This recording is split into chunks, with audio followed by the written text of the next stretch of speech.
કળિયુગમાં 100 વર્ષની આયુષ આપણે કહીએ છીએ. પૂજ્ય કેપી સ્વામી અને હું હમણાં વાત કરતા હતા કે આ સભા મંડપ જ્યારે બનાવ્યો જ્યાં આપણે બેઠા છીએ ત્યારે ક્યાં શ્યામ સ્વામીને ખબર હશે કે આ જ સભા મંડપમાં મારી શ્રદ્ધાંજલિ સભા થશે અને આ સભા મંડપ નાનો પડશે. 10/4/1986 થી 14/5/2026 40 વર્ષ અને 34 દિવસના જીવનમાં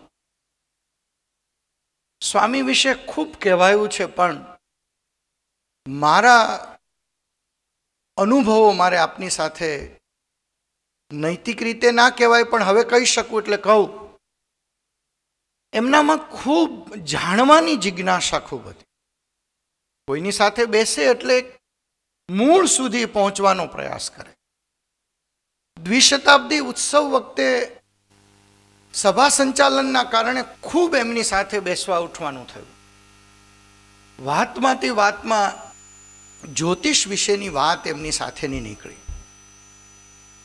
મને એમણે એમનો સમય આપ્યો, કારણ કે જ્યારે એ ધામમાં ગયા ત્યારે મેં એમનું વોટ્સઅપ ખોલ્યું અને એમની સાથેના મારા ચેટ્સ મેં બધા જોયા, એટલે મને આ કહેવાનું મન થાય છે.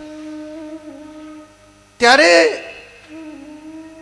એમના સમય અનુરૂપ કુંડળી એક બનાવી અમે. સમય વિશે થોડોક અવઢવ હતો એટલે મને કે એને મૂકો ને એક બાજુ આપણે. મેં કીધું ચાલો મૂકી દઈએ. એમણે મને 2 વખત પ્રશ્નો કર્યા છે અને બંને પ્રશ્ન વખતે એમણે મને ભારપૂર્વક એવું કહ્યું કે કુંડલીમાં નહીં જોતા, નિષ્કુળાનંદ સ્વામીએ જે લગ્ન શકુનાવલી નામનો જે ગ્રંથ બનાવ્યો છે એમાંથી મને જવાબ આપજો. આ સાધુની સ્વામિનારાયણ ભગવાનના સદગુરુ સંતો પરત્વેની જે શ્રદ્ધા જે છે એને આજ મારે નમન કરવા છે કે એને જ્યોતિષથી ઉપરાંત પરે હું એને નામ આપું, વરાહનું નામ આપું, પરાશરનું નામ આપું, મને કે એને બધું મૂકો. નિષ્કુળાનંદ સ્વામીની લગ્ન શકુનાવલી શું કહે છે એ જોઈને જવાબ આપો. ડૉક્ટર સંત સ્વામીને અને દેવ સ્વામીને કહીશ કે એક પ્રશ્ન એમણે મને ચૂંટણી વખતે પૂછો. જે પ્રશ્ન હતો મને કે હું તમને પ્રશ્ન નહીં કહું, મને એનો જવાબ જોઈએ છે. જોઈ અને વૃશ્ચિક લગ્ન હતું શકુનાવલીમાં, એટલે એનો જવાબ આપ્યો. પછી મને કીધું કે વૃશ્ચિક લગ્ન સંતો વાંચજો એટલે હું કહીશ. અને ત્યાર પછી 8 તારીખે બાલ સભામાં મારે પ્રવચન માટે આવવાનું હતું. હું ન આવી શક્યો એટલે મને ફોન કર્યો, કેમ ન આવ્યા, બધી વાત થઈ. અને પછી મને કે એક પ્રશ્ન પૂછી લઉં. મેં તો પૂછી લ્યો. અને આજે એ પ્રશ્ન અમે બંને જણાએ ખૂબ 10 મિનિટ સુધી ચર્ચા કરી. મારી પાસે એમણે હાથથી લખાયું, જે એમના વોટ્સઅપમાં મેં એમને મોકલ્યું. મિથુન લગ્ન મન મેં ધરી, ઉમા પૂછત કહે ઈશ, સભા મધે સુખ હોય નહીં, હોય ચિંતા કષ્ટ કલેશ. આ પ્રશ્નનો જવાબ જ્યારે એમને અપાયો ત્યારે મને કે આમાંથી શું થાય. ત્યારે કહ્યું કે નિષ્કુળાનંદ સ્વામી ઉપર તમને શ્રદ્ધા છે તો આ જોઈને હું એમ કહું કે સ્વામી કંઈક એવી ઘાત હોઈ શકે, ચારિત્ર્યની, વ્યવહારની, સ્વાસ્થ્યની કંઈ પણ હોઈ શકે. મને આ વાત સાથે કાંઈ વાંધો નથી, પણ એણે મને જે જવાબ આપ્યો એ મારે આપને કહેવું છે.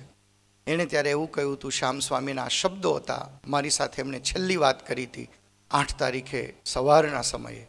મને કે હરિકૃષ્ણ મહારાજની જે ઈચ્છા હશે એ થશે, બાકી કાંઈ નહીં થાય.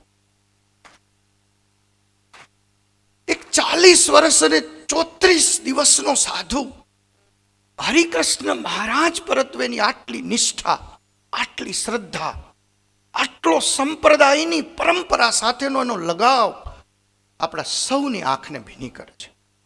ત્રીજી વાત, 30 થી 50 વર્ષની ઉંમરના મારા યુવાન સંતોને હું હાથ જોડીને કહીશ કે સંતો, આપણને વહીવટીય સેવાનો જે લાભ મળે છે એ માત્ર 2.5 વર્ષ માટે મળે છે. પછી 2.5 થાય, 5.5 થાય, વિવેક સ્વામી સારંગપુરવાળા જેવા હોય તો 12 વર્ષ થાય. પણ એ બધાની વચ્ચે એ સેવામાંથી રાજીપો મેળવવો, એ સેવામાંથી એક એક હરિભક્ત, એક એક સાધુના હૃદયમાં હૃદયસ્થ થવું, એ શ્યામ સ્વામી પાસેથી આપણે સૌએ શીખવા જેવું છે. આજ શત શત લાખ લાખ વંદન છે શ્યામ સ્વામીને. સત્સંગ મહાસભાના અધ્યક્ષ પરમ શ્રદ્ધેય પૂજ્ય નૌતમ સ્વામીજીએ ખૂબ હૃદયના ભાવ સાથે શ્યામ સ્વામી માટે શ્રદ્ધાંજલિ અર્પણ કરી છે. એ સાથે વિરમું છું. જય સ્વામી.